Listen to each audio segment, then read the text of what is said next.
Guys, how you doing? Ugo here, and welcome to the 99 Days of Value. Now, my name is Ugo. Once more, your name is blessed as always, and I hope you're welcome to the video. So this is the 99 Days of Value, where we try to add a day of value to you every day. Now, today we're going to be talking about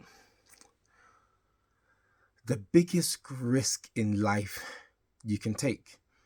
And the interesting thing about life is that it's one of those ones, on an evolutionary point of view, is kind of like been a repeat of trial and error, failures, and then some of them succeeded, some of them didn't go. Whether that's survival of the fittest, whether that be in inventions, whether that be in human progress, whether that be in terms of human resolutions. A lot of things has necessarily been just trying to see where it's gone and trying to see what we can do and trying to push the boundaries of where we can go, trying to push the boundaries of where we can exceed as human beings, and ultimately that kind of growth in of itself, all of when you're going through puberty, where as you're a young kid, as you're going through your middle ages, in every age, though, to keep pushing forward, you just gotta keep trying new things.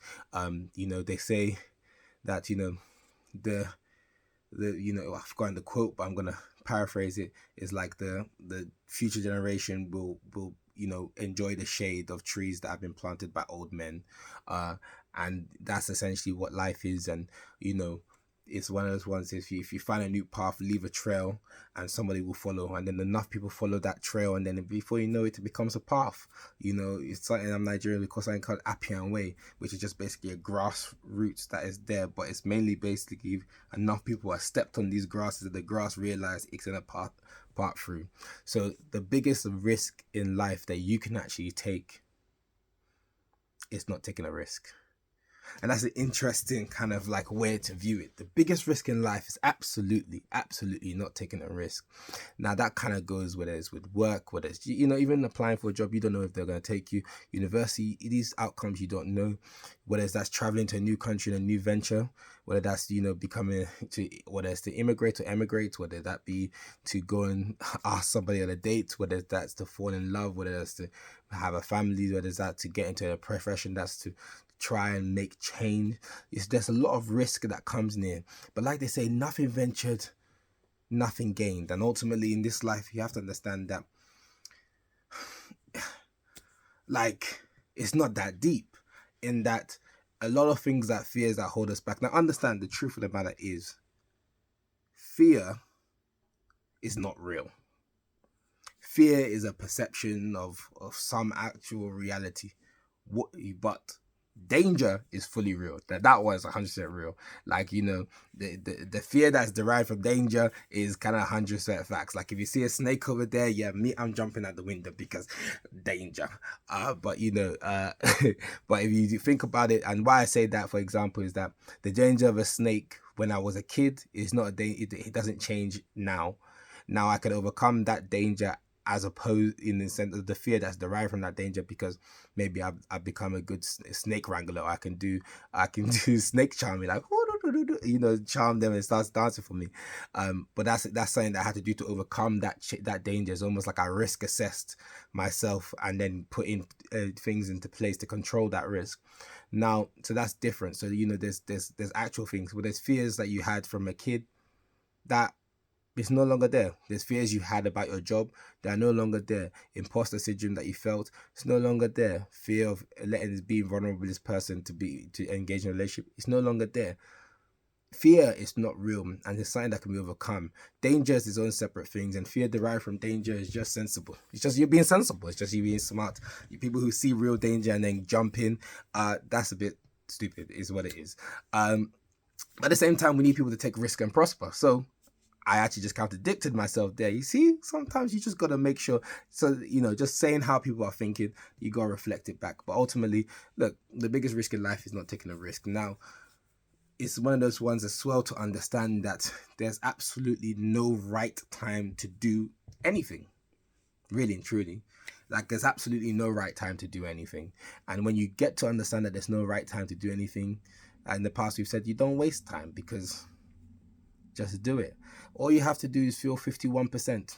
If you feel like you're 51% ready to do something, take the risk and jump.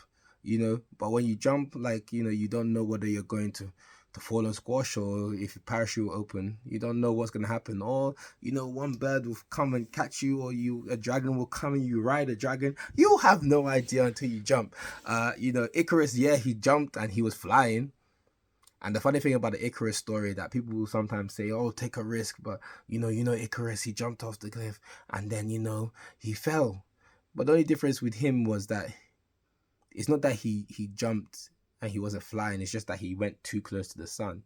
So in taking risk, ultimately, I'm not saying that you should go and do stuff that's not necessarily smart in that. But it's more about, this is why I said the 51% comes into it. It's more about how there's risks, there's calculated risk, and there's just YOLO.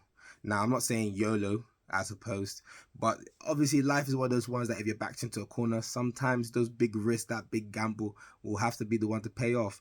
But ultimately, be calculated risk. Like, you know, when I say take risk and prosper, it doesn't mean that you shouldn't be thinking about plan A, B, C, and D. Even though people say that plan A, when there's plan, if you have plan A, there's no need for plan B. They're talking about focus. And they're talking about discipline. It's not a smart way to live your life by just throwing all your eggs in one basket, because, you know, obviously we reflect stories of like Bill Gates, Mark Zuckerberg, and such that dropped out of university and started this mega billion-dollar company. But it's not necessarily that's out of you know, maybe 2 or 4 of them, you know, Elon Musk, out of how many people who've made that same plunge to reach the quote-unquote same heights. If we're talking, you know, not saying that they didn't succeed. And so following other people's paths is not necessarily always the same way to kind of go about it, because as they say, history doesn't repeat itself, it rhymes. And so you might be successful in a company, but, you know, in terms of your expectations, and this is how you temper your risks. Now, risks are good because ultimately this is where you now come and do a risk assessment. So when you understand risks, there's no aspect you do in this life that doesn't have risk. Your job right now has risks, and somebody sat down and risk assessed it. If they haven't, HSC might be looking for you.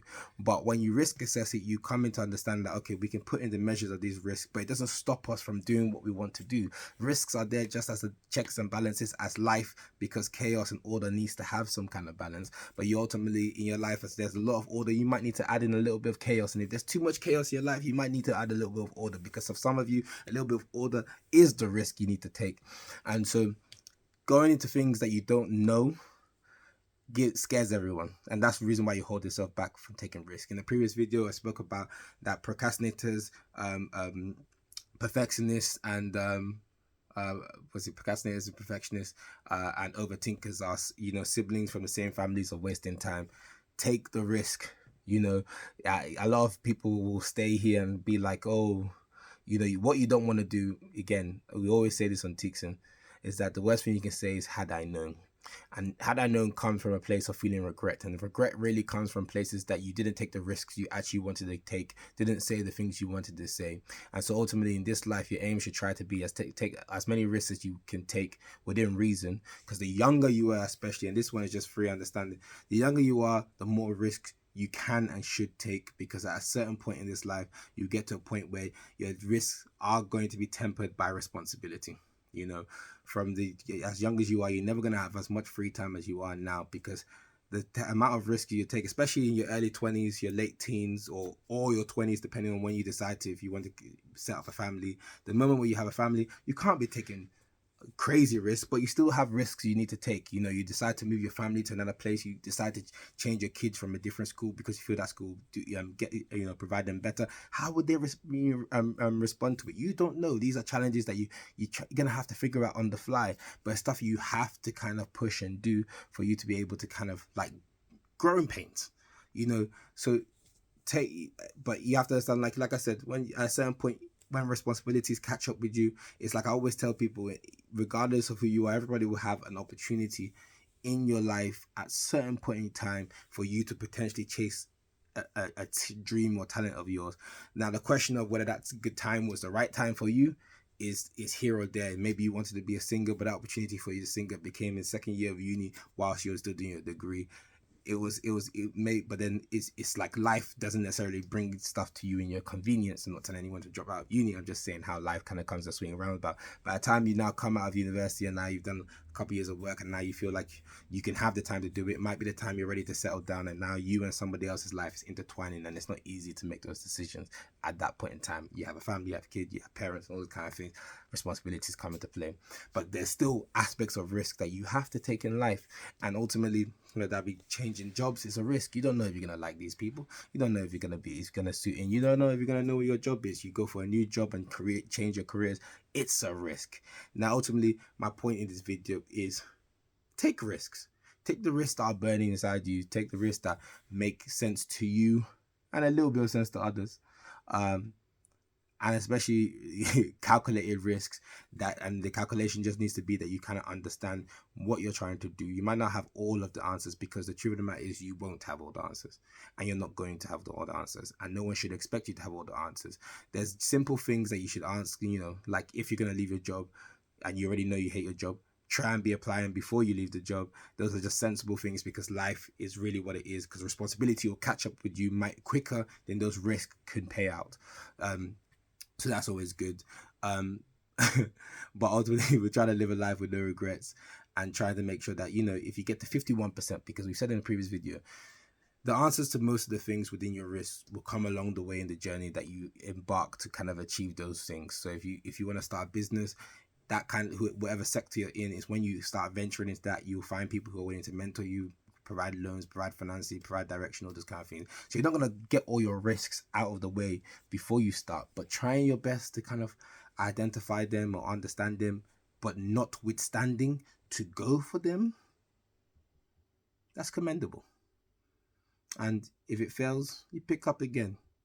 If it succeeds, you keep going. Don't rest on your laurels. Risks are there for you to take, and you should always be looking for the new one to try and take within reason. Don't be chasing risks as if you're chasing highs, because some people just do it as per, oh yeah, let me try the new thing because stability is not great for you. Stability is good, but sometimes for you to take the next step in whatever you're doing, there's some aspect of risk. So take the risk you're willing to take, and take the risk that you know that in the future you look back and regret not doing, because ultimately, for most people, when they're on their, when they get older and their deathbeds and stuff like that, they don't really regret the things that they did. They may have hurt somebody, maybe, unless they deeply hurt somebody, but in reality, most people just regret the things that they failed to do, didn't do, or didn't want to do at the time, or were too reluctant, or too proud, or too stubborn, or too lazy, or too naive, thought they knew everything. You're never too old to learn, never too young to teach. And taking risk is a very good aspect of that, for you to kind of see where you can grow, see where you can add value, and to actually take that big step to kind of fill in those gaps. So ultimately, my name has been Ugo. Your name has as always has been blessed. And take risks is important. If in your comfort zone, you will very much easily get comfortable in discomfort, and the only way to really change your situation is by taking risks. You always have a choice to make. If you feel like you don't have a choice, it just means you have a very hard choice in your mind, but it's always a choice. And your situation, as bad as it may seem, or even as good as it may seem, but let's go from the bad. No matter how bad as your situation is, home life, family, relationships, job, business situation, financials, a lot of it won't change unless you're willing to take the risk to change it. Whether it's that to remove yourself from the environment, change your situations, try and get friends. Nowadays, get new friends, kind of find yourself in new environments. It might, go to a new job. It might take some bedding in time. It might take a short period of loneliness. Try not to be lonely for a long time, because that's not good. But these are risks that you might have to take. And so as much as you might feel like you're not in control of your life, some risk for you might actually to take back control of your life in order to make those decisions. Because the truth of the matter is that you have to understand is that at the end of the day, when it comes to the end of life, and in years gone by, regardless of you allowing other people to make decisions on you, the regret of it comes down to yourself, of decisions that you allowed to be made in your life. Obviously, those within the fact that you have control over. The ones that are in your control circle of concern, as we've spoken about in the previous one, maybe that's different. But ultimately, you still have a choice maybe to move or whatever. We always have a choice within what we can try and do in order to affect our lives. So I hope you've had a blessed day. I hope you're doing well, and I hope you're taking care of yourself, because health is wealth. and try get your hobbies. And yeah, take risks. Take care and bye.